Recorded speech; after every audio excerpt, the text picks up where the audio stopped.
Good morning student. So ইতিমধ্যেই আমরা already micro কন্ট্রোলারে তোমাদের বিভিন্ন ধরনের যে জাম্প ইনস্ট্রাকশন বা যেগুলোকে বলা হয় ব্রাঞ্চিং ইনস্ট্রাকশন সেগুলো আমরা মূলত শেষ করে এসেছি। এবার আমরা যে টপিকটা নিয়ে আলোচনা করব সেটা কিন্তু খুবই একটা গুরুত্বপূর্ণ টপিক, যেটাকে বলা হয় হচ্ছে মাইক্রো কন্ট্রোলারের সাবরুটিন। তো প্রথমে যে কোশ্চেনটা আমাদের মাথায় আসে যে সাবরুটিনটা কী স্যার। দেখো, সাবরুটিন অ্যাকচুয়ালি কিছুই না। আমরা সাবরুটিন বলতে পারি যে একটা গ্রুপ অফ ইনস্ট্রাকশন যেটা কিনা সেপারেটলি লেখা হয়, ঠিক আছে, তোমার মেইন প্রোগ্রামের থেকে, এবং যেইটা বেসিক্যালি পারফর্ম করে লাইক আ ফাংশন। তোমরা সি প্রোগ্রামিংয়ে ফাংশন দেখেছো, তোমাদের সি প্রোগ্রামিংয়ে ফাংশন পড়ানো হয়েছিল, যে ফাংশন যেভাবে কাজ করে জাস্ট লাইক সিম্পলি আমরা বলতে পারি সাবরুটিনের কাজটা সেম।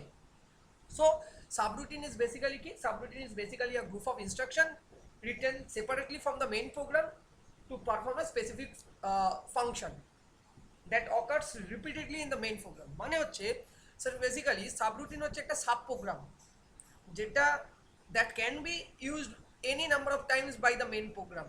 মানে মেন প্রোগ্রাম যতবার খুশি চাইবে সে কিন্তু এই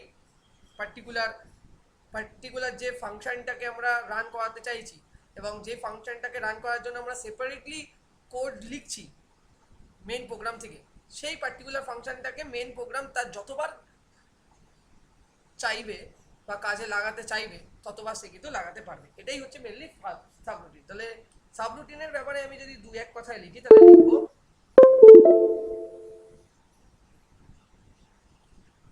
subroutine is a group of instructions written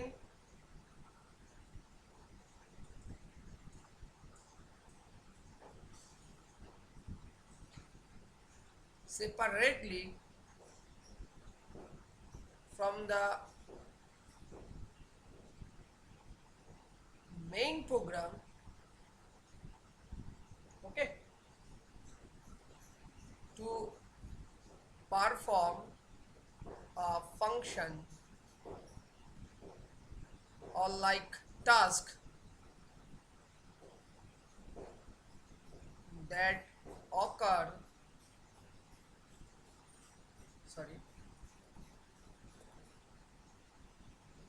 that occurs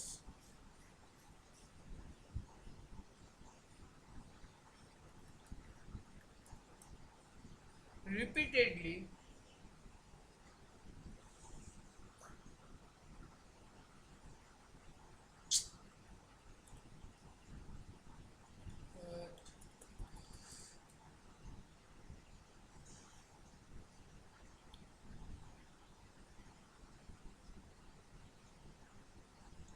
repeatedly in the main program। তাহলে ব্যাপারটা বোঝা গেল, সাবরুটিন হচ্ছে একটা গ্রুপ অফ ইনস্ট্রাকশন যেটা কিনা আমরা মেন প্রোগ্রামের থেকে আলাদাভাবে লিখছি এবং মেন প্রোগ্রাম যতবার চাইবে এই সাব প্রোগ্রামটাকে কল করতে পারে। আবারও বলছি, subroutine is basically a sub program that can be used any number of times by the main program. ঠিক আছে, আচ্ছা। তার মানে হচ্ছে ব্যাপারটা হচ্ছে যখনই আমাদের এই সেম ফাংশনটাকে তোমার মেন ফাংশনের দরকার হবে মেন প্রোগ্রামের, তখনই কিন্তু সেই মেন প্রোগ্রামটা এটাকে কল করবে। এই জন্য আমরা এই সাবরুটিনে একটা নতুন ইনস্ট্রাকশনের নাম জানতে পারি, যেই ইনস্ট্রাকশনের নাম হচ্ছে call instruction. So using call instruction আমরা কি করতে পারি, ওই এই সাব রুটিনকে কল করা হয়। ইউজিং কল ইনস্ট্রাকশন আমরা কি করতে পারি, ওই সাব প্রোগ্রামটাকে আমরা কল করতে পারি যতবার আমাদের দরকার আছে।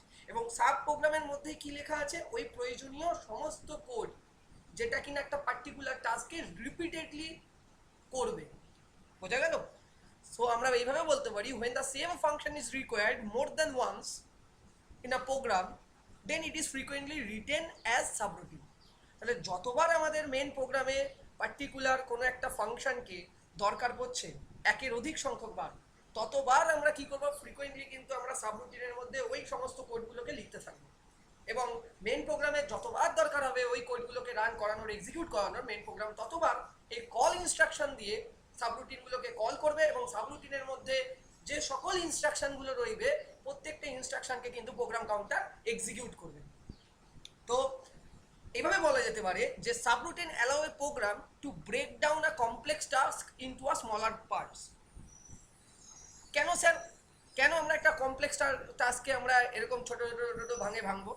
তাতে কি হবে, তাতে আমাদের প্রত্যেকটা কোডকে এক্সিকিউট করতে কম্পাইলারের এবং ম্যানেজ করতে কিন্তু খুব ইজি হবে। ঠিক আছে, তাহলে একটা বড় অ্যাডভান্টেজ হচ্ছে যখন আমাদের কাছে কোনো কমপ্লেক্স টাস্ক এসে পৌঁছায় তখন কিন্তু আমরা এই সাবরুটিন বা কল ইনস্ট্রাকশন বা আরইটি ইনস্ট্রাকশনকে ইউজ করব এবং এই ইনস্ট্রাকশনের দ্বারা কিন্তু এই বড় বড় কমপ্লেক্স প্রবলেমগুলোকে আমরা ছোট ছোট ছোট পিস অফ কমপ্লেক্স প্রবলেম বা পিস অফ প্রবলেমে আমরা কনভার্ট করে দেবো, যাতে কিনা আমার মাইক্রোকন্ট্রোলার প্রত্যেকটা ছোট ছোট সেগমেন্ট বা পার্ট বা পিসেসগুলোকে ইজিলি ম্যানেজ করতে পারে। তো এই ছোট ছোট পার্টগুলোকে যদি আমরা ইজিলি ম্যানেজ করতে পারি তাহলেই আমরা এখান থেকে একটা কথা বলতে পারছি যে বড় কমপ্লেক্স প্রবলেমটা কিন্তু আমরা সলভ করতে পারছি। তাহলে এটা কিন্তু তোমাদের সাবরুটিন অ্যালাউ করে এবং সাবরুটিন কিন্তু এটা দেয় তোমাদের বেনিফিট। তাহলে কি লিখতে পারি, subroutine allow a program to break down a complex task into smaller parts so that it can be easily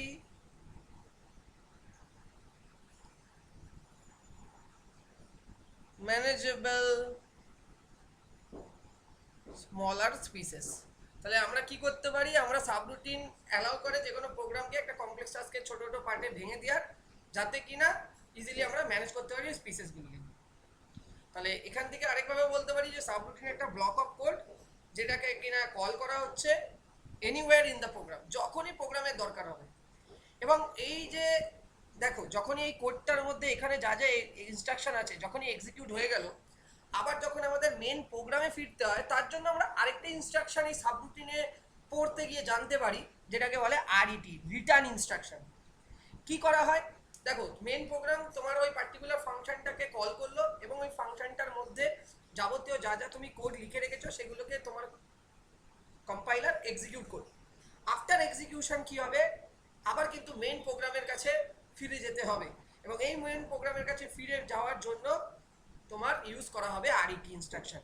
তাহলে আমরা বলতে পারি যে subroutine is a block of code that can be called as called from anywhere in the program and then returns control back to the calling code once done। এইভাবে আমরা বলতে পারি বা লিখতে পারি, মানে যতক্ষণ পর্যন্ত আমার ওই পার্টিকুলার ফাংশনের প্রয়োজনীয়তা আছে আমি কল করব, ফাংশনটা এক্সিকিউট হবে, ফাংশনটার মধ্যে যা যা ইনস্ট্রাকশন আছে সেগুলো প্রপারলি এক্সিকিউট হলে কিন্তু আমার কন্ট্রোলটা আবার কার কাছে চলে যাবে, সাবরুটিন টু মেইন প্রোগ্রামের কাছে চলে যাবে। এবং এই কন্ট্রোলটাকে ব্যাক করার জন্য মেন প্রোগ্রামে আমরা যে ইনস্ট্রাকশনটা ইউজ করে থাকি সেটাকে আরইটি ইনস্ট্রাকশন বলা হয়। তো আশা করি বোঝা গেল। তাহলে যখনই আমরা সাবরুটিন ইমপ্লিমেন্টেশন করব কোনো একটা প্রোগ্রামে এবং সেই প্রোগ্রামটা কি হবে, কারেন্ট প্রোগ্রামটা স্টপ হয়ে যাবে। তার মানে যখনই আমরা কল ইনস্ট্রাকশন ইউজ করব কোনো একটা পার্টিকুলার প্রোগ্রামে, তার মানে কল ইনস্ট্রাকশন বেসিক্যালি কি করে, কল ইনস্ট্রাকশন বেসিক্যালি সাবরুটিন ইমপ্লিমেন্টেশনকে ডিনোট করে। তাহলে কল ইনস্ট্রাকশন যখনই আমরা ইউজ করব অ্যাসেম্বলি লেভেল ল্যাঙ্গুয়েজে, তার মানেটাই হচ্ছে সাবরুটিন তোমার কি হবে, ইমপ্লিমেন্টেশন হবে। তো সাবরুটিন ইমপ্লিমেন্টেশন মানেই হচ্ছে তোমার কারেন্ট যে প্রোগ্রামটা রান করছিল তোমার মেইন মেমোরিতে, সেই কারেন্ট প্রোগ্রামটা কিন্তু স্টপ হয়ে যাবে এবং তোমার যে প্রোগ্রাম কাউন্টার আছে, তোমার যে কারেন্ট প্রোগ্রাম কাউন্টার আছে, সেই প্রোগ্রাম কাউন্টার কিন্তু এখন কি করবে, সাবরুটিনের যে মেমোরি অ্যাড্রেস আছে, লেটস সে এখানে তোমরা বুঝতে পারছো না এটা 1200H লেখা আছে, তো এই 1200H এ যে এই যে তোমার মেমোরি লোকেশনটা যেটা কিনা সাবরুটিনের মেমোরি লোকেশন, সেই সাবরুটিনের মেমোরি লোকেশনটা কিন্তু কার মধ্যে গিয়ে স্টোর হবে, প্রোগ্রাম কাউন্টার। তার মানে প্রোগ্রাম কাউন্টারের মধ্যে যেটা স্টোর হবে সেটা হচ্ছে 12H। ঠিক আছে, যেটা কিনা সাবরুটিনের স্টার্টিং অ্যাড্রেস। তাহলে বোঝা গেল, তাহলে যখনই তুমি প্রোগ্রামিং এ কল ইনস্ট্রাকশনকে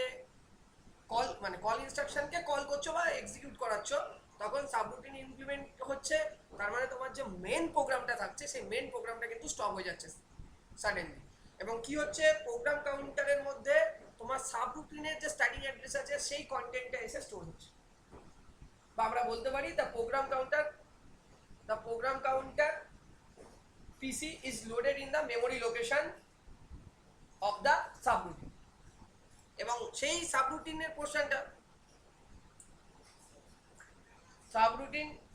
সাবরুটিনের মধ্যে যে ইনস্ট্রাকশনগুলো আছে ওগুলো এক্সিকিউট হয়ে শেষ হবে যখনই আমরা কোথাও একটা আরইটি ইনস্ট্রাকশনটাকে খুঁজে পাবো। তাহলে 1200H থেকে স্টার্ট হলো, এবার তারপরে প্রত্যেকটা প্রোগ্রাম কাউন্টার ইনক্রিমেন্ট হতে হতে হতে হতে নেক্সট ইনস্ট্রাকশনগুলোকে এক্সিকিউট করতে করতে করতে করতে যাবে আপ টু আরইটি ইনস্ট্রাকশন। যখনই আরইটি ইনস্ট্রাকশনটা পাবে তখন কি হবে, তখন সাবরুটিনের মধ্যে ইনস্ট্রাকশন যেগুলো আছে তার মানে সেগুলো পুরোপুরি প্রপারলি এক্সিকিউট হয়ে গেছে, তাহলে আমার এন্ড হয়ে গেছে সাবরুটিন। তখন আমার কি করবে, তখন আমার তোমার আবারও প্রোগ্রাম কাউন্টার নেক্সট যে লোকেশনটা মেন প্রোগ্রামের এক্সিকিউট হওয়ার কথা ছিল সেই মেন প্রোগ্রামের সেই পার্টিকুলার লোকেশন থেকে প্রোগ্রাম কাউন্টার আবার এক্সিকিউট করা স্টার্ট করবে। তার মানে মেন প্রোগ্রাম আবার রিজিউম হবে। ঠিক আছে, বুঝাতে পারলাম? তো এইভাবে বেসিক্যালি কিন্তু সাবরুটিন কাজ করে। আরো ডিটেলসে আমরা ধীরে ধীরে যাচ্ছি। তাহলে একটা স্পেসিফিক ফাংশনকে যখন আমরা পারফর্ম করাতে চাইবো, যেগুলো কিনা নিজে নিজে অপারেট করতে পারে না, কাজ করতে পারে না with an micro controller, with an micro processor, তখন আমরা সেই পার্টিকুলার জিনিসগুলোকে মেজর প্রোগ্রামের সাথে লিঙ্ক করানোর জন্য আমরা অলওয়েজ সাবরুটিন ইউজ করি। তাহলে আমরা কি বলছি, কোনো একটা পার্টিকুলার বা স্পেসিফিক ফাংশনকে যখন আমরা পারফর্ম করতে চাইবো ইউজিং মাইক্রো কন্ট্রোলার, তখন কিন্তু আমাদের, এবং সেই পার্টিকুলার ফাংশনগুলো নিজে নিজে কিন্তু কখনোই ওয়ার্ক করতে পারে না, সেই ক্ষেত্রে মেইন প্রোগ্রামের সাথে সেই পার্টিকুলার তোমার স্পেসিফিক ফাংশনটাকে লিঙ্ক করাতে, এবং সেই লিঙ্ক করানোর জন্য কিন্তু আমরা সাবরুটিন কনসেপ্টটাকে ইমপ্লিমেন্ট করে থাকি ইন্ডাস্ট্রিতে। এবং আমরা এটাকে কল করতে পারি many times as necessary, as it reduce the program to have the effect of the code reuse. ঠিক আছে, তার মানে এটা কি বলছে, তার মানে এটা হচ্ছে সেই একই জিনিস। যেমন ধরো তোমরা সি প্রোগ্রামিং এ পড়েছিলে ফর লুপের ইউজ করেছিলে, বা কোনো একটা ফাংশন কল করো, তো ফাংশন কল করা মানে কি, সেম কাজটা তুমি বারবার বারবার বারবার করে করাচ্ছ ওই ফাংশনের দিয়ে। যদি তুমি ওই জিনিসটাই না করাতে তাহলে ওই সেম কোডটা তোমাকে 10 বার লিখতে হতো, তাতে তোমার মেমোরি ম্যাক্সিমাম অকুপাইজ হতো, তোমার কম্পাইলেশন টাইম ইনক্রিজ হয়ে যেত। তো এই সমস্ত জিনিসের কথা ভেবেই, যাতে কি কিনা কোডকে প্রপারলি রিইউজ করা যায় এবং যাতে কিনা আমার মেমোরিও এফেক্টিভ ওয়েতে ইউজ করা যায়, এই জন্য কিন্তু আমরা এই সাবরুটিনটা ইমপ্লিমেন্ট করি। যারা কিনা সিএসটি ডিপার্টমেন্টে, তারা ভালো করে বোঝো, তোমরা বেসিক্যালি যে ফর লুপ চালাচ্ছ, তোমরা বেসিক্যালি যারা কিনা সিএসটি থেকে আছে, যারা ইলেকট্রিক্যাল আছো, যারা ইলেকট্রনিক্স আছো, যারাই আমার এই ভিডিওটা দেখবে তারা এই ব্যাপারটা বোঝো। তোমরা যে ফর লুপ চালাচ্ছ, তোমরা যে ফাংশন ইউজ করছো, সি প্রোগ্রামিং বলো, সি প্লাস প্লাসে বলো, সেটা হচ্ছে হাই লেভেল ল্যাঙ্গুয়েজ লেটসে আমি বলছি। ঠিক আছে, আর সি প্রোগ্রামিং হলে আমরা is near about the middle level language to code level language, বা তুমি বলতে পারো মেশিন লেভেল ল্যাঙ্গুয়েজ। কারণ সি এখনো পর্যন্ত এমবেডেড ইউজ করা হচ্ছে, কারণ এটা খুব ক্লোজার টু মেশিন ল্যাঙ্গুয়েজ, এই জন্যই। তাছাড়া না, তাছাড়া বাকিগুলো তো অতটা না, এবং ভাবো তার জন্য সি এর ডিমান্ড এখনো মার্কেটে আছে এবং থাকবেও আগামী দিনে। ঠিক আছে, তো যাই হোক, যেটা আমরা বলছিলাম, তো কি যাই বলছিলাম, যে হ্যাঁ, যেহেতু তোমরা ফর লুপ ইউজ করছো, ফাংশন ইউজ করছো, তাহলে এই জিনিসগুলো যখন তোমরা লিখছো, ডেফিনেটলি এই জিনিসগুলো ফার্স্ট অফ অল তোমাদের কনভার্ট হচ্ছে অ্যাসেম্বলি লেভেল ল্যাঙ্গুয়েজ, দেন কনভার্ট হচ্ছে তোমার কিসে, দেন তোমাদের কনভার্ট হচ্ছে মেশিন লেভেল ল্যাঙ্গুয়েজ। ধরো তুমি ধরো কোনো একটা এমবেডেড সিস্টেমকে প্রোগ্রাম করছো, সেই প্রোগ্রামের জন্য তুমি কি ল্যাঙ্গুয়েজ ইউজ করছো? ইন জেনারেল কেস এখন মার্কেটে দেখা যায় C plus plus, C hash বা অথবা সি প্রোগ্রাম। আচ্ছা, তুমি যে পার্টিকুলার প্রোগ্রামটা লিখছো সেটা ভিএস কোডে লিখছো বা বিভিন্ন ধরনের টেক্সট এডিটর বা কোড এডিটরগুলোতে লিখছো, কিন্তু তুমি ভাবো তুমি যেটা লিখছো, লেখার পরে ওটা কার কাছে যাচ্ছে? নিশ্চয়ই ডেফিনেটলি তোমার ওই যে সিস্টেম, এমবেডেড সিস্টেম আছে, সেখানে মাইক্রো কন্ট্রোলার, মাইক্রো প্রসেসর আছে, যে কিনা হাই লেভেল ল্যাঙ্গুয়েজ বোঝে না।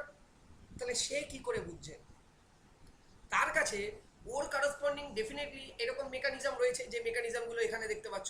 তোমার ওখানে ফর লুপ, তোমার ওখানে ফাংশন ইকুইভ্যালেন্ট টু তোমার এমবেডেড সিস্টেমে মাইক্রো কন্ট্রোলারের কল আরইটি ইনস্ট্রাকশনের সমতুল্য। এই ব্যাপারটাকে ফিল করতে হবে, তবে তোমরা সাবজেক্টগুলোকে কানেক্ট করতে পারবে, নাহলে কিন্তু কানেক্ট করতে পারবে না।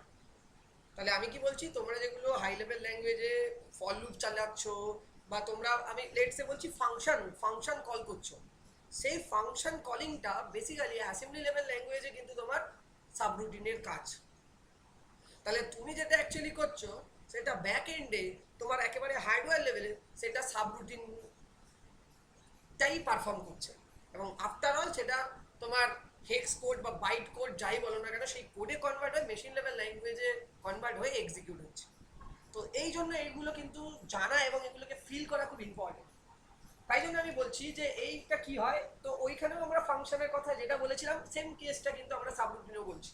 ফাংশনের কথা আমরা বলেছিলাম যাতে কিনা কোডকে রিইউজ করা যায়, যাতে কিনা মেমোরি অকুপাই যেটা হচ্ছে সেটা যেন রিডিউস করা যায়, এফিশিয়েন্ট ওয়েতে মেমোরি ইউটিলাইজ করা যায়, এবং তাছাড়াও কি কমপ্লেক্সিটি বা কম্পাইলেশন টাইমটাকে যাতে রিডিউস করা যায়, সেই ক্ষেত্রে কিন্তু এই সমস্ত অ্যাপ্রোচগুলো আমরা ইউজ করে থাকি। তাহলে আমাদের যতবার দরকার হবে ততবার আমরা এই সাবরুটিনে লেখা প্রত্যেকটা ইনস্ট্রাকশনকে আমরা কল করতে পারবো আমাদের দরকার অনুযায়ী, যেটা কিনা আমাদের কি করবে, কোড রিইউজ এই ফেসিলিটিটা দেবে, তাই না? যাতে কিনা আমাদের এফেক্টিভ যে কোডটা আছে সেই কোডটা যেন লার্জার না হয়ে যায়, সেই কোডটা যেন অনেক বড় না হয়, একই জিনিস একই ইনস্ট্রাকশন যেন বারবার করে লিখতে না হয়, এটা হলো ব্যাপার। এবং এছাড়াও আমি একটু আগে কথা বললাম যে এটা কমপ্লেক্স টাস্কগুলোকে অনেকগুলো ছোট ছোট প্রোগ্রাম ব্লকে কনভার্ট করে দেবে, ঠিক আছে? যেটা কিনা তোমাকে কি হবে, প্রত্যেকটা অপারেশনের একটা গ্রেটার ভিজিবিলিটি দেবে, অ্যাজ ওয়েল অ্যাজ তোমার আন্ডারস্ট্যান্ডিংটাকে বেটার করবে ওই পার্টিকুলার কমপ্লেক্স টাস্কগুলোকে কিভাবে এক্সিকিউট হচ্ছে, বা একটা মেশিন প্রত্যেকটা কমপ্লেক্স টাস্ককে কিভাবে এক্সিকিউট করছে তার একটা গ্রেটার ভিজিবিলিটি এবং আন্ডারস্ট্যান্ডিং কিন্তু তোমরা পাবে। বুঝতে পারলে ব্যাপারটা? তো আশা করি এই জিনিসগুলো তোমাদের ক্লিয়ার হচ্ছে আমার কথা বলার পরে। তো চলো আমরা নেক্সট দিকে আস্তে আস্তে যাবো। তো এই পার্টিকুলার তোমাদের এই সাবরুটিনগুলো ইউজ করার জন্য আমরা মূলত কল ইনস্ট্রাকশন ইউজ করি, অ্যাবসলিউট কল যেটাকে এ কল বলে, এ কল ইউজ করি আমরা, এল কল ইউজ করি আমরা, আরইটি ইউজ করি, আর আমরা RETI ইউজ করি। মূলত এই চারটে ইনস্ট্রাকশন আমরা একবার ভালো করে আমি লিখে দিচ্ছি পাশে। এ কল, এল কল, RETI। তো মূলত আমরা এই চারটে ইনস্ট্রাকশনই ইউজ করে থাকি সাবরুটিনকে পারফর্ম করার জন্য, ঠিক আছে? তো আশা করছি বুঝতে পারছো। এবার এই ইনস্ট্রাকশনগুলো নিয়ে তো আমরা আলাদা দিনে একটা আলোচনা করব, কিন্তু আমার মূলত যেটা বক্তব্য যে স্যার এখানে আমাদের স্ট্যাকের একটা ভূমিকা আছে। তো স্ট্যাকের ভূমিকাটা কি? দেখো, স্ট্যাকের ভূমিকা প্রচুর, আমি বলতে গেলে শেষ হবে না। স্ট্যাকের ভূমিকা হচ্ছে যখনই তুমি এই কোডটা লিখছো, কল ইনস্ট্রাকশন দিয়ে সাবরুটিনকে ইমপ্লিমেন্ট করছো, তখন মূলত একটা স্ট্যাকের একটা ফাংশনালিটি থাকি। কেন একটা আমরা এই প্রোগ্রামের ক্ষেত্রে একটা জিনিস জানবো যেটাকে বলে স্ট্যাক স্টেট। এই স্ট্যাক স্টেটটা কি করে, এটাকে ইউজ করা হয়, প্রসেসর এটাকে ইউজ করে থাকে যাতে কিনা উইদিন আ সেকেন্ড আমার প্রোগ্রাম কাউন্টারটা মুভ করে যায় মেন প্রোগ্রাম টু করসপন্ডিং অ্যাড্রেসে, যেই অ্যাড্রেস থেকে আমরা ওই স্পেশাল ফাংশনের করসপন্ডিং ইনস্ট্রাকশনগুলোকে লিখে রেখেছি। তাহলে আমরা বললাম এখানে একটা স্ট্যাক স্টেট বলে একটা স্টেট ইউজ করা হয়ে থাকে, যেটা মূলত প্রসেসর ইউজ করবে, মানে মাইক্রো কন্ট্রোলার বা মাইক্রো প্রসেসর, যার কাজই হচ্ছে যে আমার এক্সিকিউটটা উইদিন আ সেকেন্ড করতে হবে সাবরুটিনে। মানে মেন প্রোগ্রাম থেকে প্রোগ্রাম কাউন্টার মুভ করে যাবে ইমিডিয়েটলি 1200H এই লোকেশনে, অ্যাজ পার আমাদের পিকচার এখানে যেটা দেখতে পাচ্ছি, ঠিক আছে? অ্যাকচুয়ালি কি হয়, স্ট্যাক যদি আমরা ইউজ করি, সেই স্ট্যাকটা কি করে, স্ট্যাকটা ইউজ করা হয় যাতে রেজিস্টারগুলোকে সেভ করে রাখে, for register saving in a subroutine. সাবরুটিনের প্রত্যেকটা রেজিস্টারকে সেভ করার জন্য ইউজ করা হয়। কারণ কেন, কারণ আমরা জানি মূলত স্ট্যাক আমাদের লিফো মেথড, তাই না, লাস্ট ইন ফার্স্ট আউট এই মেথডে কাজ করে। তাহলে তুমি ভাবো, তুমি যে ইনস্ট্রাকশনটাকে লাস্টে দিয়েছিলে সেই ইনস্ট্রাকশনকেই ও কিন্তু সবার ফার্স্টে তুলবে। তার মানে কি, তার মানে আরইটি যে পার্টিকুলার ইনস্ট্রাকশনটা তুমি ইউজ করছো তার করসপন্ডিং যে অ্যাড্রেসটা আছে সেই অ্যাড্রেসটাকে বেসিক্যালি স্ট্যাক পয়েন্টটা স্টোর করে রাখে, যাতে কি না আমার ইজিলি সেই অ্যাড্রেসটাকে রিকভারি টাইমের সময় ব্যবহার করা যায়। তার মানে কি হচ্ছে রিকভারি টাইম বলতে, মানে যখন আমার মেন প্রোগ্রামে আবার ফিরে যেতে হবে। তো যখন আমার মেন প্রোগ্রামে প্রোগ্রাম কাউন্টার ফিরবে, তো প্রোগ্রাম কাউন্টার কিসের বেসিসে ফিরবে, কোথা থেকে ফিরবে, তাই না? তো সেই ব্যাপারটা, তো recovery should maintain LIFO, last in first out logic. Otherwise কি হবে, আদারওয়াইজ রিটার্ন অ্যাড্রেসটাকে তোমার কোনোদিনই প্রোগ্রাম কাউন্টার খুঁজে পাবে না, এবং সেই ক্ষেত্রে প্রোগ্রাম কাউন্টার আর মেন প্রোগ্রামে ফিরতেও পারবে না, বা ফিরলেও কারেন্ট পজিশনে ফিরতে পারবে না। সেই ক্ষেত্রে কিন্তু স্ট্যাক একটা খুবই গুরুত্বপূর্ণ ভূমিকা পালন করে। বোঝাতে পারলাম? যেমন ধরো লেটসে আমি যদি কল ইনস্ট্রাকশন ইউজ করি, আমি যদি কল ইনস্ট্রাকশনটাকে ইউজ করি, লেটসে আমি তোমাদেরকে একটা এক্সাম্পল দিয়ে বোঝানোর চেষ্টা করি। এখানে লেটসে আমরা লিখছি কল 4000, এই লোকেশনে আমি কল করেছি। মানে কি, এই লোকেশনে কল করা মানে প্রথম কথা হচ্ছে এটা 3 বাইট ইনস্ট্রাকশন, এটা একটা 3 বাইট ইনস্ট্রাকশন, ঠিক আছে, এটা একটা 3 বাইট ইনস্ট্রাকশন। তাহলে বেসিক্যালি কি করলাম, বেসিক্যালি আমরা সাবরুটিনকে ইমপ্লিমেন্ট করার ট্রাই করলাম। তাহলে কি হলো, এই যে অ্যাড্রেসটা আছে এই অ্যাড্রেসটাকে ইমিডিয়েটলি পুশ করা হলো স্ট্যাকে। এই যে অ্যাড্রেসটা আছে এই অ্যাড্রেসটাকে ইমিডিয়েটলি পুশ করা হলো স্ট্যাকে। Push the address of the instruction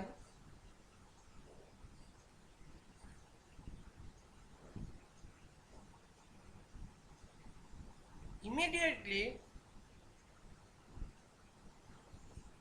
following the call into, sorry, not into, onto the stack। মানে তুমি ব্যাপারটা বুঝতে পারলে কি বলতে চাইলাম? বলতে চাইলাম হচ্ছে এই যে 4000H এই যে লোকেশনটা লেখা আছে এই অ্যাড্রেসটাকে বেসিক্যালি আমরা জানোই তোমরা যে আমাদের স্ট্যাক দুটো ওয়েতে কাজ করে, একটা push and pop. So basically কি হলো, এই অ্যাড্রেসটাকে ইমিডিয়েটলি কি করা হলো, স্ট্যাকে কিন্তু তোমার পুশ করে দেওয়া হলো। এবং এটাকে যখন এই কল ইনস্ট্রাকশনটা যখন ইমপ্লিমেন্ট, মানে কল ইনস্ট্রাকশনের দ্বারা যখন সাবরুটিন ইমপ্লিমেন্ট হয়ে যাবে এবং এই অ্যাড্রেসটাকে আমরা স্ট্যাকের মধ্যে তোমার কি করে দেবো, পুশ করে দেবো, তারপরে কিন্তু স্ট্যাক পয়েন্টার রেজিস্টারটা ডিক্রিমেন্ট হবে বাই 2 করে করে। তার মানেটা কি, আরো ভালো করে ব্যাপারটাকে বোঝানোর চেষ্টা করি। চলো এটার আমরা এবার আরো ডিটেলে দেখব। কল 4000H ভালো করে বুঝলো, আমাদের এই 4000Hটাকে নিয়েই কাজ, কারণ এটাই করসপন্ডিং তোমার অ্যাড্রেসটা ডিনোট করছে। ভালো কথা স্যার, তাহলে এবার এখানে ভাঙো। তাহলে তোমার এইটা আর এইটা কিন্তু আলাদা আলাদা ভাগে ভাঙলো। কারণ কেন স্যার, কেন স্যার, কারণ আমরা জানি আমাদের প্রোগ্রাম কাউন্টারে 16 বিট অ্যাড্রেস তোমার লোড করা হবে, তাই না? যে কল ইনস্ট্রাকশন নে যে পার্টিকুলার অ্যাড্রেসটা দেওয়া আছে 4000H, এটা একটা 16 বিট অ্যাড্রেস যেটা কিনা প্রোগ্রাম কাউন্টারে লোড করা হবে। এবং এটা ইন্টারনালি যদি বলি, এখানে একটা আনকন্ডিশনাল জাম্প ইউজ করা হচ্ছে। বেসিক্যালি এটাকে কল ইনস্ট্রাকশন বেসিক্যালি একটা আনকন্ডিশনাল জাম্প ইনস্ট্রাকশন, যেটা কিনা পার্টিকুলার ওই 16 বিট মেমোরি অ্যাড্রেসে তোমার নিয়ে যাবে। কাকে নিয়ে যাবে? প্রোগ্রাম কাউন্টারকে নিয়ে যাবে। এই জন্য আমরা বলছি কি load the program counter with the 16 bit specified address with the call instruction. Call ইনস্ট্রাকশনে যে স্পেসিফিক বা স্পেসিফাই করা আছে যে অ্যাড্রেসটা, সেই 16 বিট অ্যাড্রেসটাতে আনকন্ডিশনালি প্রোগ্রাম কাউন্টারকে জাম্প করে নিয়ে যাবে। ঠিক আছে, এবার এই 40 এখানে আমরা সাধারণত আমি বললাম স্ট্যাকে আমরা কি বললাম, stack also use for register saving in a subroutine, বললাম কি না এই কথাটা একটু আগে, stack also used for register saving in a subroutine. তাহলে এই যে 48, এই 48টা যাবে হচ্ছে ডাব্লিউ রেজিস্টার, আর এই যে 00H আছে এইটা তোমার স্টোর হবে হচ্ছে জেড রেজিস্টারে। ওকে, ভালো কথা। এবার দেখো, এবার তুমি কি লিখেছো, নিশ্চয়ই এটা লেখার কাছে করসপন্ডিং তোমাকে কিছু অ্যাড্রেস দিতে হবে। 2000, পরেরটা তোমার 3 বাইট ইনস্ট্রাকশন মানে পরেরটা কত হবে 2003। ওকে, তাহলে এবার আমরা চলে আসি এইখানে একটা ব্লক অফ আমরা ইউনিট বানাবো। ঠিক আছে, ব্লক অফ ইউনিট বানাচ্ছি, দেখো ভালো করে দেখো। তাহলে 4000H ইমপ্লিমেন্ট হয়ে গেছে। এখানে আমরা র্যান্ডমলি কোনো একটা অ্যাড্রেস দিলাম, FFB, FFC, FFD, FFE, আর একটা দিয়ে দিলাম ধরো FF, তাই তো, এরকম ভাবে দিলাম। তাহলে এই যে তোমার 2003 নেক্সট যে ইনস্ট্রাকশনটা এক্সিকিউট করবে আমার প্রোগ্রাম কাউন্টার, সেটা কিভাবে করবে স্যার, সেটা আমাকে বোঝান। দেখো, তাহলে তোমার অ্যাকচুয়ালি প্রোগ্রাম কাউন্টার কি হলো, 4000 লোকেশন, সরি 4000, এই যে 4000H এটাকে ইমপ্লিমেন্ট করলো এবং এই 4000Hটা ডাব্লিউ এবং জেড রেজিস্টারের মধ্যে স্টোর হলো। এবার তোমার যে প্রোগ্রাম কাউন্টার যে নেক্সট ইনস্ট্রাকশনটাকে এক্সিকিউট করবে সেইটা কিভাবে করবে, তাই তো। তাহলে তোমার এখানে আছে কত 2000 এ, এটা হচ্ছে higher order bit, higher order 8 bit, আর এটা হচ্ছে লোয়ার অর্ডার 8 বিট, তাই না। তাহলে এই যে জিনিসটা তোমরা দেখতে পাচ্ছ প্রোগ্রাম কাউন্টারের, এটার একটা পোর্শন কোনটা, হায়ার অর্ডারটা যাবে হচ্ছে নিচে, লোয়ার অর্ডারটা যাবে হচ্ছে তার উপরে। বুঝতে পারলে, এটা দিয়ে বানাবো না, আমি বললাম লোয়ার অর্ডারটা গেল FFC আর হায়ার অর্ডারটা গেল D। তাহলে এই দুটো জায়গাতে এইভাবে আমরা লিখলাম 0320, ঠিক আছে। তার মানে এইখানে ছিল। এবার নেক্সট কোন ইনস্ট্রাকশনটা এক্সিকিউট করবে প্রোগ্রাম কাউন্টার, সেটা স্ট্যাক পয়েন্টার বলে দেবে। নেক্সট এইখানে যেটা আছে সেই করসপন্ডিং কিন্তু প্রোগ্রাম কাউন্টার এক্সিকিউট করতে করতে করতে করতে করতে যাবে। বুঝতে পারলে কি পারলে না? তাহলে যখনই তুমি এর পরে আরেকটি ইনস্ট্রাকশন দেবে, তখনই কিন্তু তোমার কি করবে, স্ট্যাক পয়েন্টার এইটাকে আগে পিক করবে, তারপর এটাকে পিক করবে, আর এই দুটো কনস্ট্রাক্ট হলে তুমি অ্যাকচুয়ালি জানতে পেরে যাবে যে তোমার প্রোগ্রাম কাউন্টার মেন আবার কোথা থেকে স্টার্ট হবে। মানে ধরো 2000-এ আমরা এটা লিখেছি, তাহলে 4000H লোকেশনে চলে গেল আমার প্রোগ্রাম কাউন্টার।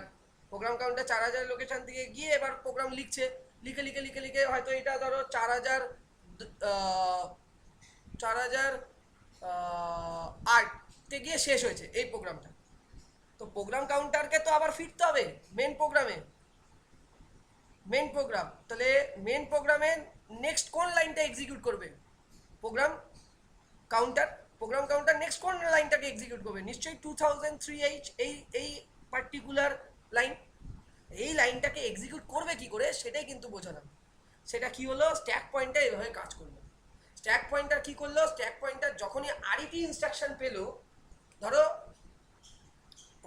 80040008H, এখানে আমাদের ইনস্ট্রাকশনটা কি লেখা আছে, এটা কিন্তু ওই সাবরুটিনের মধ্যে চলছে। হ্যাঁ, সাবরুটিনের মধ্যে এখানে আমাদের লেখা আছে RTE, রিটার্ন। যখনই এই ইনস্ট্রাকশনটা পেলো, স্ট্যাক পয়েন্টার কি করলো, ইমিডিয়েটলি কন্ট্রোল সিগন্যাল স্ট্যাক পয়েন্টারের কাছে আসলো। একটা কন্ট্রোল সিগন্যাল আসলো স্ট্যাক পয়েন্টারে, স্ট্যাক পয়েন্টার কি করবে, স্ট্যাক পয়েন্টার এবার পপ করা স্টার্ট করবে, স্ট্যাক পয়েন্টার পপ করবে, পপ অপারেশন করবে। এবার যখনই পপ অপারেশন করবে, সেটা আমরা আগেই বলেছিলাম লিফো লজিকে হবে। তাহলে ও প্রথমে 03 কে পিক করবে, তারপর 20 কে পিক করবে। তো 03 আর 20 পিক করলে দেখা যাবে যে এইটা হলো মেন প্রোগ্রামের নেক্সট লাইন, যেটা কিনা আমাদের প্রোগ্রাম কাউন্টার রিজিউম করবে, যেখান থেকে প্রোগ্রাম কাউন্টার রিজিউম করবে আবার প্রোগ্রামটাকে রান করা বা এক্সিকিউট করা। তো এই যে জিনিসটা, এই জিনিসটাকে বেসিক্যালি তোমার বোঝানোর জন্য আমি এভাবে বোঝালাম, এবং এখানে স্ট্যাকের একটা বড় ভূমিকা। তাহলে স্ট্যাক পয়েন্টার বেসিক্যালি প্রোগ্রাম কাউন্টারকে হেল্প করে সাবরুটিন থেকে মেন প্রোগ্রামে রিটার্ন করতে, মেন প্রোগ্রামের এক্স্যাক্ট কোন লোকেশন থেকে প্রোগ্রাম কাউন্টার আবার এক্সিকিউট করবে বা রিজিউম করবে কোডকে রান করা, সেইটা করতে হেল্প করে কিন্তু প্রোগ্রাম কাউন্টার। এটাকে ডেটা পাসিংও বলা হয়, ঠিক আছে, মানে এটাকে বলা হয় পাসিং আর ডেটা টু সাবরুটিন। তাহলে অ্যাসেম্বলি লেভেল ল্যাঙ্গুয়েজে ডেটাকে পাস করা হয় থ্রু সাবরুটিনের দ্বারা এবং রেজিস্টারের দ্বারা। এবং রেজিস্টার কোন দুটো register, W register, Z register, যেটা দেখা যাবে, ঠিক আছে। the ডেটাটাকে ওয়ান বাই ওয়ান রেজিস্টারগুলোর মধ্যে স্টোর করা হয় by the calling program, and subroutine uses the value from the register. কারণ ডাব্লিউর মধ্যে 40টা স্টোর আছে আর জেডের মধ্যে 00টা স্টোর আছে। তাহলে এর ওপরে বেস করে কিন্তু সাবরুটিন এই ভ্যালুগুলোকে রেজিস্টার থেকে নিয়ে নিয়ে ইউজ করে করে ওই পার্টিকুলার ফাংশনটাকে এক্সিকিউট করা, ঠিক আছে। তো এইভাবে বেসিক্যালি আমাদের হয়। তো তোমরা বুঝতে পারছো, এরপরে আরো ডিটেলে আমরা বলবো। তো সাবরুটিন বেসিক্যালি জেনারেলি ইউজ করা হয় ডিলে প্রোগ্রামে, সাবরুটিন বেসিক্যালি ইউজ করা হয় ডিলে প্রোগ্রামে। তো এটা একটা খুব গুরুত্বপূর্ণ জিনিস যেটা আমি তোমাদের সাথে আজকে শেয়ার করলাম, ঠিক আছে। তাহলে সাবরুটিনের ব্যাপারে এইটুকুনি যদি তোমরা বুঝতে পারো এবং এইভাবে যদি তোমরা এক্সপ্লেন করে আসতে পারো, হোপফুলি তোমাদের কারোরই নাম্বার কাটবে না এবং তোমাদের আশা করি আমি ক্লিয়ার একটা আইডিয়া দিতে পেরেছি। এবার যেটা আমরা আসবো সেটা খুবই গুরুত্বপূর্ণ একটা টপিক, বুট লোডার নিয়ে আমরা আলোচনা করব। লোকের অনেকেরই কোশ্চেন থাকে, আমি একটা ছবি নিয়ে নিচ্ছি তোমাদেরকে দেখাচ্ছি অ্যাকচুয়ালি বুট লোডার কেমন হয়। সো বুট লোডার কিন্তু খুব গুরুত্বপূর্ণ একটা জিনিস, ঠিক আছে। তো তোমাদের আমি দেখিয়ে দেবো যে বুট লোডার কি জিনিস বা কি হয় না হয় বা কেনই বা আমরা ইউজ করব। চলো আমরা একটা পিকচার নিয়ে নিই, আমরা মূলত এই পিকচারটাই নিয়ে নিচ্ছি যেটা আমরা এখানে পেস্ট করতে চলেছি, হোপফুলি হয়ে যাবে।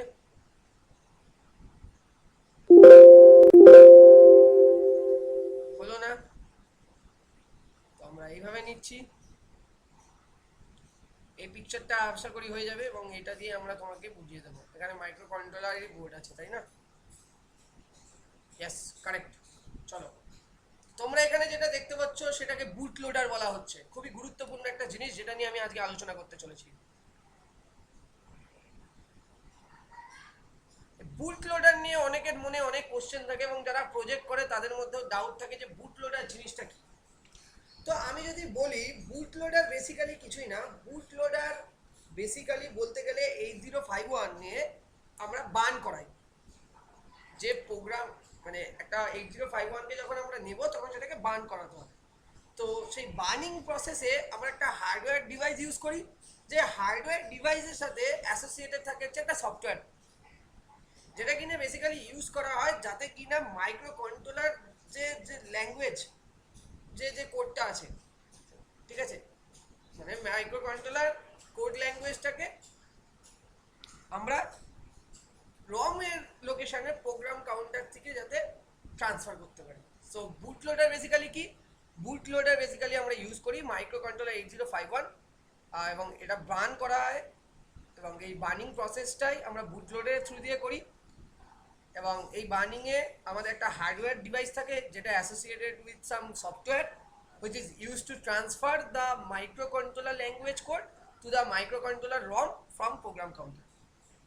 মানে কম্পাইলার থেকে কোডটা গেল, কম্পাইলার প্রথমে কোডটাকে এক্সিকিউট করলো, করে একটা মাইক্রোকন্ট্রোলার ল্যাঙ্গুয়েজ কোড কনভার্ট করলো, কোডে কনভার্ট করলো, এবং সেইটাকে আমরা কি করি, সেটাকে আমরা ডেটাবেসে ডট হেক্স ফাইলে স্টোর করে রাখি।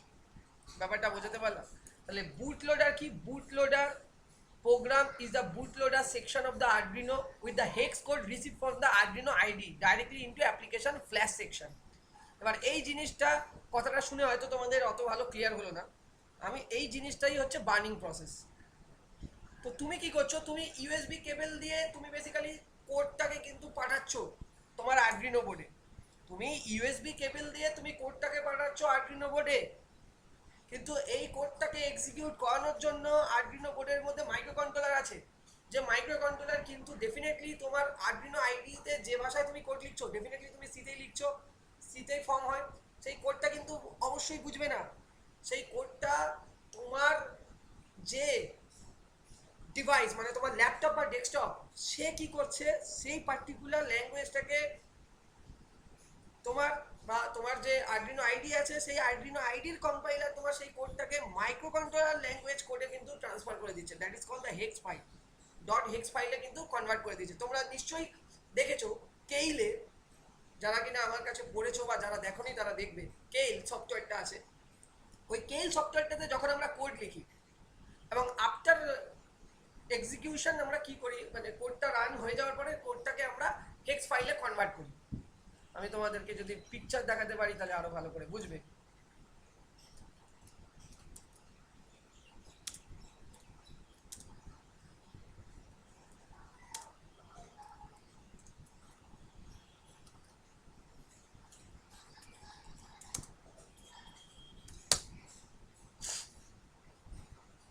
দেখো তোমাদেরকে আমি কয়েকটা জিনিস দেখাচ্ছি।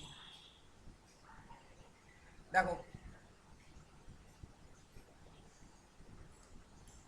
কয়েকটা পিকচার নিচ্ছি তোমাদের রেফারেন্সে, যাতে কিনা তোমরা বুঝতে পারো। এই পিকচারটাকে আমি এখানে রাখছি, কয়েকটা পিকচার দিয়ে তোমাদেরকে বোঝাবো যাতে কিনা তোমরা বুঝতে পারো। দেখো আমি কয়েকটা পিকচার নিয়ে নিচ্ছি ভাই তোমাদের বোঝার জন্য। চলো দেখা যাক। ওকে, এই তিনটে পিকচারকে রেফারেন্স হিসাবে রাখো। আমি বলছি তো আমার ক্লাস মানে তুমি একটুখানি অন্যরকম কিছু শিখতে চলেছো। তিনটে পিকচারকে তুমি রেফারেন্স রাখো। এটা কেইলে দেখাচ্ছি আরো ভালো করে বুঝবে। দেখো এটা হচ্ছে কেইলের, যেটা লেখা আছে মাইক্রো ভার্সন 3, এখন 5 ইউজ করা হয় মূলত। এইখানে তুমি এটা টেক্সট, এইখানে তুমি তোমার কোডটা লিখছো। লেটস সে এটা একটা কোনো কোড যেখানে ডিলে ইউজ করা হয়েছে, এল ডেটা, সেখানে কোনো ডেটা পাঠাচ্ছ, রাইট? এটা একটা কোড। এবার এই যে কোডটা তুমি লিখলে, এই কোডটাকে তুমি কিসে কনভার্ট করবে? হেক্স ফাইলে। দেখো এরপরে তোমার কাছে এরকম একটা টার্গেট বলে একটা পেজ আসবে, যে পেজে গিয়ে তুমি এখানে সিলেক্ট করবে হেক্স 80 ফরম্যাট, ডিবাগ ইনফরমেশন, এবং কি ফাইলে তুমি কনভার্ট করতে চাইছো? Hex file. এবার এইটা যখনই কনভার্ট করবে, তোমার মেশিনে .hex বলে একটা ফাইল ক্রিয়েট হবে। যেই ফাইলটাই তুমি কি করছো, এই ইউএসবি কেবল, যেটা একটু বাদেই আমি বলবো, এই ইউএসবি কেবলের থ্রু দিয়ে তুমি কোডটাকে ট্রান্সফার করে দিচ্ছ তোমার আর্ডিনো বোর্ডে। এবং তোমার আর্ডিনো বোর্ডে যে তোমার অ্যাকচুয়ালি মাদার, মানে যে কিনা অ্যাকচুয়ালি হার্ড মাইক্রো কন্ট্রোলার কিন্তু ওই হেক্স ফাইলটাকে এক্সিকিউট করবে। তোমার ডেফিনেটলি এইটাকে এক্সিকিউট করবে না। এই যে তুমি কোডটা লিখেছো, তোমার এই কোডটা লেখার পরে তোমার যে সফটওয়্যার আছে, সেই সফটওয়্যার কি করবে, সেই সফটওয়্যারের যে কম্পাইলার পার্ট, সেই কম্পাইলার পার্ট সেটাকে হেক্স ফাইলে কনভার্ট করতে হেল্প করবে। দেখো এই কোডটা লেখার পরে তুমি নিশ্চয়ই এখানে সিলেক্ট করে যখনই তুমি হেক্স ফাইলে কনভার্ট করতে চাইলে, কনভার্ট করে তোমার মেশিনে কিন্তু হেক্স ফাইল ক্রিয়েট করে রেখে দেবে, যেই ফাইলটাকেই তুমি ইউএসবি কেবলের থ্রু দিয়ে আর্ডিনো বোর্ডে পাঠাচ্ছ বা মাইক্রো কন্ট্রোলারকে ট্রান্সফার করছো। এই জন্যই আমি বললাম যে মাইক্রো কন্ট্রোলার 8051কে বার্নিং করা হয়। এইটাকে বলা হয় বার্নিং প্রসেস, যার মাধ্যমে কিছু হার্ডওয়্যার ইউজ করা হয়, যেটা কিনা কিছু সফটওয়্যারের সাথে অ্যাসোসিয়েটেড থাকে, যার মেন কাজই হচ্ছে মাইক্রো কন্ট্রোলার বা মাইক্রো প্রসেসর ল্যাঙ্গুয়েজ কোডকে, যেটা কিনা আমরা কোড এডিটরে লিখছি, সেটাকে আমরা কি করতে চাইছি, সেটাকে আমরা আমাদের যে পার্সোনাল যে পিসি আছে, ল্যাপটপ বা পিসি, সেই পিসির রম লোকেশনে স্টোর রাখছি। ডেফিনেটলি এই হেক্স ফাইলটা তোমার রম লোকেশনেই স্টোর হবে, এবং সেখান থেকে আমরা সেটাকে ইউজিং ইউএসবি কেবল, যেটা কিনা আরও ডিটেলে আমি একটু আগে বলবো, সেটা অনেকভাবেই করা যায়। প্যারালাল কমিউনিকেশন করা যায়, সিরিয়াল কমিউনিকেশন করা যায়, বাট এখন প্যারাল সিরিয়াল কোনোটাই না, এখন ইউএসবি তোমার তোমার প্রোগ্রামিং করা হচ্ছে। এই যে জিনিসটা দেখছো এটাকে ইউএসবি প্রোগ্রামিং বলা হচ্ছে। প্যারাল প্রোগ্রামিং আগে হতো, সিরিয়াল প্রোগ্রামিং আগে হতো, এখন খুব একটা চল নেই বা ইউজ হয় না, এখন ইউএসবি প্রোগ্রামিং হয়। তো এবং এই যে তোমার পার্সোনাল কম্পিউটার থেকে ওই হেক্স ফাইলটাকে তুমি মাইক্রো কন্ট্রোলারে পাঠাচ্ছ, তার জন্য আমরা যেটা ইউজ করে থাকি সেটাও তোমাদের জানা উচিত, সেটা হচ্ছে RS-232 প্রোটোকল। এই RS-232 প্রোটোকলের থ্রু দিয়ে কিন্তু আমরা কি করি, আমরা বেসিক্যালি তোমার এই হেক্স ফাইল বা হেক্স কোডটাকে আমরা আরডিনো বোর্ডের মধ্যে ট্রান্সফার করছি। কেন স্যার ইউএসবি কেবল কেন ইউজ করা হচ্ছে, কেন প্যারাল বা সিরিয়াল প্রোগ্রামিং ইউজ করা হচ্ছে না? কারণ দেখো, সিরিয়াল এবং প্যারাল প্রোগ্রামিং ইউজ করার জন্য, ঠিক আছে, মানে প্যারাল প্রোগ্রামার বা সিরিয়াল প্রোগ্রামারের থ্রু দিয়ে যদি আমাকে সেম এই হেক্স কোডটাকেই যদি পাঠাতে হতো এখন, তার জন্য আমাদের এক্সটার্নালি একটা পাওয়ার সাপ্লাই প্রয়োজনীয়তা থাকতো বা এক্সটার্নাল সেট আপ হতো। কারণ আমি যদি তোমাকে দেখাই সিরিয়াল প্রোগ্রামিং, তাহলে সিরিয়াল প্রোগ্রামারের জন্য, তাহলে আমি তোমাকে দেখাচ্ছি সিরিয়াল প্রোগ্রামার। দেখো, এই যে সিরিয়াল প্রোগ্রামার বলতে এই তোমাকে একটা অ্যাডিশনাল তোমাকে একটা কিনতে হতো এবং এইটাকে তোমার এক্সটার্নালি পাওয়ার সাপ্লাই প্রোভাইড করতে হতো, যেটা কিনা RS-232 প্রোটোকল দিয়েই মানে এটাও সেম RS-232 প্রোটোকল ইউজ করে, ঠিক আছে, এবং এই জিনিসটা কিনতে হতো, কিনে করতে হতো। আচ্ছা, তুমি যদি এর বদলে যদি প্যারাল প্রোগ্রামার, সেই ক্ষেত্রেও তুমি দেখতে পাচ্ছ এরকম একটা তোমাকে কিনতে হতো, যেটাকেও তোমার পাওয়ার সাপ্লাই প্রোভাইড করতে হতো। তো স্যার এই যে সিরিয়াল বা প্যারাল প্রোগ্রামার, এই জিনিসটাকে আমরা রিডিউস করব কি করে? ইউএসবি। কারণ ইউএসবি প্রোগ্রামারের ক্ষেত্রে বা ইউএসবি প্রোগ্রামিং যে প্রসেস, সেই প্রসেসে আমার কোনো রকম এক্সটার্নাল পাওয়ার সাপ্লাই দরকার নেই, because they are power from the PC itself and there is no need of additional power supply. তো এই পার্টিকুলার রিজনের জন্য, মানে সেটা নিজে থেকে ইউএসবি এর প্রোগ্রামারটা যেটা আছে সেটা নিজেই পিসি থেকেই পাওয়ারটা নিচ্ছে। তো সেই জন্য এক্সটার্নাল অ্যাডিশনাল কোনো সার্কিটের দরকার নেই, কোনো আমাদের এক্সটার্নাল কিসের দরকার নেই, আমাদের এক্সটার্নাল কোনো পাওয়ার সাপ্লাই রিকোয়ারমেন্ট নেই, ঠিক আছে। এবং পিসি থেকে যে এটা হচ্ছে, এটা RS-232 প্রোটোকলের ভায়া হচ্ছে। ব্যাপারটা বুঝতে পারো, আশা করি ক্লিয়ার, ঠিক আছে। তাহলে এই ব্যাপারটা বোঝা গেল। তাহলে বুট লোডার বেসিক্যালি একটা প্রোগ্রাম, যেটা কিনা আমাদের ফ্ল্যাশ মেমোরিতে, আমাদের যে মাইক্রো কন্ট্রোলার আছে বা মাইক্রো প্রসেসর আছে বা PIC micro controller, PIC micro processor, তার ফ্ল্যাশ মেমোরিতে কি করা হয়, প্রেজেন্ট থাকে, যেটা কিনা হেক্স ফাইলটাকে ডাউনলোড করার জন্য এনেবল করে দেয় আমার পুরো সার্কিটকে বা আমার মাইক্রো কন্ট্রোলারকে, এবং ডাইরেক্টলি কি করে, ডাউনলোডের যে হেক্স ফাইলটা আছে সেই ফাইলটাকে ডাইরেক্টলি ফ্ল্যাশ মেমোরিতে কিন্তু স্টোর করে দেয়। তাহলে বুট loader basically is a program that present in the flash memory of the microcontroller which enable the downloaded hex file and directly into the flash memory of the microcontroller. তাহলে directly flash মেমোরিতে এনে hex ফাইলটাকে তোমার store করিয়ে দিতে পারবে, এবং এই কাজটা করতেও তোমার বুট লোডার কিন্তু একটা বড় ভূমিকা পালন করে। তো বুট লোডার তোমার বিভিন্ন ধরনের পেরিফেরাল ইউজ করে আমরা ব্যবহার করতে পারি। বুট লোডার প্রোগ্রামকে অ্যাক্সেস করার জন্য আমরা ইনবিল পেরিফেরাল ইউজ করতে পারি। ইনবিল পেরিফেরাল বলতে ইউএসবি কেবল ইউজ করতে পারি, ইউজার এন এসপিআই, অনেক ধরনের আছে। এই ধরনের সাধারণত আমরা পেরিফেরালসগুলোকে ইউজ করতে পারি এক্সচেঞ্জ করার জন্য ডেটা, এবং এখানে মূলত তোমরা দেখতে পাচ্ছ ইউএসবি কেবলই ইউজ করা হয়েছে। তাহলে বুট লোডার প্রোগ্রামের জন্য এই যে প্রসেসটা হয়, তুমি আরডিনো আইডি থেকে কোনো কোড লিখে সেটাকে তুমি মাইক্রো কন্ট্রোলারে পাঠাচ্ছ বা তুমি আরডিনো কোডে পাঠাচ্ছ, দেখবে যতক্ষণ কোড তোমার এখান থেকে কোডটা যতক্ষণ এখানে আপলোডিং হচ্ছে, দেখবে এখানে একটা এলইডি ব্লিঙ্ক করে, তাই না? তার মানে এই যে প্রসেসটা, এটাকে বুট লোডিং প্রসেস বলা হয় বা বুট, ঠিক আছে, এবং এইটাকে বুট লোডার প্রোগ্রাম বলে।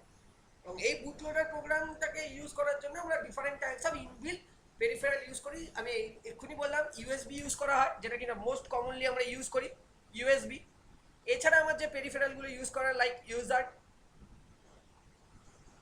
লাইক এসপিআই, লাইক তোমরা বলতে পারো ক্যান, এই ধরনের বিভিন্ন পেরিফেরালসগুলো ইউজ করি, বা মোস্ট কমনলি আমরা ইউজ করি ইউএসবি ডেটাকে এক্সচেঞ্জ করার জন্য।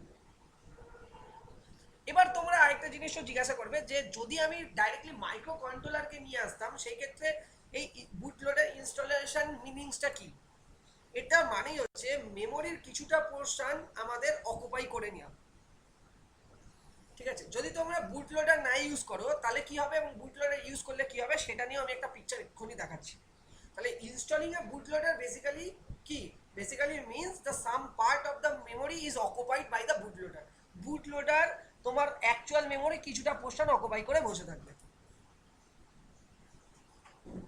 তাহলে কি হবে, তাহলে কিন্তু এইটুকুনি পোর্শন কিন্তু আর ইউজারের জন্য অ্যাভেলেবেল হবে না। ইউজার অনলি এই অ্যাপ্লিকেশন সেকশনটাকেই শুধু ইউটিলাইজ করতে পারবে। So user only can access the remaining memory space for downloading the program. ঠিক আছে, তাহলে বুট লোডিং এর মানেটা হচ্ছে বুট লোডিং একটা পার্টিকুলার স্পেস তোমার মেমোরি অকুপাই করে নেবে, আর বাকি পোর্শনটা কিন্তু শুধুমাত্র ইউজার ইউজ করতে পারবে প্রোগ্রামকে ডাউনলোডিং করার জন্য। এই জায়গাটা একটুখানি মাথায় রাখবে। আমি একটা পিকচারও তোমাদেরকে এর জন্য দেখাচ্ছি যাতে কিনা তোমাদের সুবিধা হয়। চলো, এই পিকচারটা তোমরা দেখলেই বুঝে যাবে, আর কিছু লাগবে না আমার মনে হয়। ঠিক আছে, তো বুট লোডিং এর ব্যাপারটা কি, টেকনিক্যাল টার্ম কি, এই ব্যাপারে একটা আইডিয়া তোমাদেরকে আমি দিতে পারলাম, আমার খুব ভালো লাগলো। দেখো, এই ছবিটাই আমরা নেব এবং এটা নিয়ে যদি আমরা বুঝি তাহলে আমাদের হয়ে যাবে কাজ শেষ, কেল্লা ফতে। তাহলে আজকের মতো আমাদের যে টপিক সেই টপিকটা আমরা কভার করে ফেলতে পারবো। চলো, চলে এসছে। দেখো, ভালো করে দেখো, এখানে দুটো স্টেট আমরা দেখিয়েছি। কি কি স্টেট দেখিয়েছি, একটাতে আমরা কোনো রকম বুট লোডার ইউজ করছি না, সেখানে আমাদের পুরো ইন্টারনাল যে আমাদের যে রম লোকেশনটা আছে মাইক্রো কন্ট্রোলারের পুরোটাই আমরা ইউটিলাইজ করতে পারছি, মানে ইউজার পুরোটাকেই অ্যাক্সেস করতে পারছে। কিন্তু যদি আমরা বুট লোডার ইউজ করি তাহলে কিন্তু ডেফিনেটলি 0xFFF থেকে 0xFFF00H এই লোকেশনটা কিন্তু বুট লোডার নিয়ে নেবে। আবার 0x0042 to 0x000H। তাহলে শুধুমাত্র ইউজার কিন্তু এই ক্ষেত্রে এই স্পেসিফিক মেমোরি লোকেশনটাকে ইউটিলাইজ করতে পারবে প্রোগ্রাম ডাউনলোড বা তোমার অ্যাক্সেস করার জন্য। তাহলে এইটুকুনি পোর্শনই কিন্তু ইউজার অ্যাক্সেসেবল এরিয়া। ক্লিয়ার? তো বুট লোডার একটা গুরুত্বপূর্ণ জিনিস, বা বলতে পারো যে বুট লোডারের সম্বন্ধে একটা জ্ঞান থাকা উচিত, যারা কিনা মাইক্রো কন্ট্রোলার মাইক্রো প্রসেসর নিয়ে যারা কিনা তোমার প্রোগ্রাম বিভিন্ন ধরনের প্রজেক্ট করছো, সেই ক্ষেত্রে তোমাদের কিন্তু একটা ক্লিয়ার আইডিয়া হওয়া উচিত যে বুট লোডারটা কি জিনিস, বা বুট লোডারের কাজ কি, বা বুট লোডার কাজ কিভাবে করে। এই জিনিসগুলো যদি তোমরা কখনো ক্লিয়ার না রাখো তাহলে পরবর্তীকালে কিন্তু সমস্যা হবে। ঠিক আছে, তো বেসিক্যালি বুট লোডার কাজ করে কি করে দেখো, প্রথমে তুমি যখনই এখান থেকে ইউএসবি কেবলটা কানেক্ট করলে তোমার পাওয়ার অন হলো, পাওয়ার যখন অন হবে তখন একটা কন্ডিশন আকার হবে যে বুট লোডারের কন্ডিশন। বুট লোডারের কাছে দুটো কন্ডিশন থাকবে, যে তুমি ভাই বুট লোডারকে ইনস্টল করবে কি করবে না। যদি তুমি ইনস্টল না করো তাহলে নো বুট লোডার কন্ডিশনে চলে যাবে এবং সেখানে তুমি ডাইরেক্টলি অ্যাপ্লিকেশন কোডটাকে রান করালে। আর যদি তুমি ইয়েস অপশনটাকে সিলেক্ট করো তাহলে তুমি বুট লোডারটাকে ইনস্টল করলে এবং দেন বুট লোডারের থ্রু দিয়ে অ্যাপ্লিকেশন কোডটা তোমার রান হবে। এই হলো বেসিক্যালি ব্যাপার। মানে বেসিক্যালি বুট লোডার দুটো ওয়েতে ফাংশন করে, ইন সিস্টেম প্রোগ্রামিং যেটাকে আইএসপি বলে, আর একটা ইন অ্যাপ্লিকেশন প্রোগ্রামিং যেটাকে আইএপি বলে। তো যে কোনো মাইক্রো কন্ট্রোলার যেগুলো আজকে আমরা আছে বা যেগুলো আমরা ইউজ করছি বর্তমানে, বা যেগুলো ইউজ করা হচ্ছে বিভিন্ন ধরনের এমবেডেড সিস্টেমে, সেখানে দু ধরনের ওয়েতেই তোমার বেসিক্যালি প্রোগ্রামিং করা হয়ে থাকে। ঠিক আছে, তো এই দুই ধরনের প্রোগ্রামিং ইউজ করলে বারবার করে আমাকে মাইক্রো কন্ট্রোলারকে বারবার করে চিপ থেকে রিমুভ করার কোনো দরকার পড়ে না। ঠিক আছে, বুঝতে পেরেছো? এই কারণে তো ইন সিস্টেম প্রোগ্রামিং মানে কি, ইন সিস্টেম প্রোগ্রামিং মানে হচ্ছে বুঝতেই পারছো তুমি বুট করছো রম, কিছুটা কোশ্চেন খেয়ে গেল ফ্ল্যাশ মেমোরি, শুধুমাত্র ইউজার কোডের জন্য স্পেসিফিক তোমার স্পেস থাকলো, তাই না? আর তুমি যদি ইন অ্যাপ্লিকেশন প্রোগ্রামিং করো তাহলে তুমি কাস্টমাইজ ওয়েতে তুমি কিন্তু সেটাকে কতটা তোমার বুট লোডারের জন্য হবে, কতটা তুমি ইউজার নেবে, সেটা তুমি নিজে থেকে ডিসাইড করতে পারবে। এগুলো হায়ার লেভেলের আরো জিনিসপত্র আছে, তোমরা পড়বে, তোমরা এক্সপ্লোর করবে, তোমরা জানবে। বাট বেসিক জিনিস হচ্ছে ইন প্রোগ্রামিং আইএপি বা আইএসপি, এই দুটো ওয়েতে কিন্তু তোমরা বেসিক্যালি বুট লোডার কাজ করে থাকে। প্রথমে আগে চেক করে যে পাওয়ার অন কিনা, তারপর তোমাকে কন্ডিশন দেয় যে তুমি ডাইরেক্টলি অ্যাপ্লিকেশন করতে ডাউনলোড এবং আপলোড এই জিনিসগুলো করতে পারো, হয়তো বুট লোডার তুমি ইনস্টল করতে পারো। এবার আরডিনো বোর্ড না ইউজ করো, তুমি যদি নিজে কোনো প্রজেক্ট বানাচ্ছ যেখানে পুরো প্রপারলি তুমি মাইক্রো কন্ট্রোলার ইউজ করছো, কোনো আরডিনো বোর্ড না, মাইক্রো কন্ট্রোলারকে মার্কেট থেকে কিনে নিয়ে এসে ব্যবহার করছো বা করছো, সেই ক্ষেত্রে আমি প্রেফার করবো বা আমি তোমাদেরকে বলবো যে বুট লোডার, বুট লোডিং ইনস্টলেশনটা তোমার প্রসেসটা যাওয়া উচিত। তাতে কি হয়, তাতে হার্ডওয়্যার ইউটিলাইজেশন হয় এবং তোমার প্রপারলি তুমি বুঝতেই পারছো আর বেনিফিটগুলো, তাই না? আমার আলাদা করে কিছু বলার নেই। তাহলে বুট লোডার একটা বোর্ডের জন্য কিন্তু খুবই একটা রেসপন্সিবল ভূমিকা পালন করে এবং বুট লোডার কি হয়, সেলফ বার্নিং ক্যাপাবিলিটি প্রোভাইড করে। মানে তোমার বুট লোডার একটা মাইক্রো কন্ট্রোলারকে সেলফ প্রোগ্রামিং ডিভাইস সে পরিণত করতে হেল্প করে, ঠিক আছে? তো এই হলো বেসিক্যালি ব্যাপার। তোমরা দেখো, তোমরা আরো এক্সপ্লোর করো। আমি জাস্ট তোমাদেরকে বেসিক আইডিয়াটা দিলাম সেমিস্টারের জন্য যতটা লাগবে। আশা করছি তোমাদের এই সেশনটা ভালো লেগেছে এবং এখান থেকে তোমরা অনেক কিছু শিখতে পারলে যে কাজ কিভাবে হয় কিভাবে না হয়। নেক্সট ভিডিওতে আমরা ডেফিনেটলি আরো ডিপলি এন্টার করার চেষ্টা করব প্রত্যেকটা টপিকে। তো এখন এই অবধি, নেক্সট ভিডিওতে দেখা হচ্ছে খুব শীঘ্রই। টাটা। এবং তোমরা অবশ্যই কিন্তু ভিডিওটাকে লাইক, শেয়ার এবং কমেন্ট করে দিও যে কেমন লাগলো, কত নতুন জিনিস শিখতে পারলে কিনা বা কিভাবে কাজ করে সেই ব্যাপারে তোমাদের আইডিয়া হলো কিনা। তো চলো, টাটা, বাই বাই। নেক্সট ভিডিওতে দেখা হচ্ছে খুব শীঘ্রই।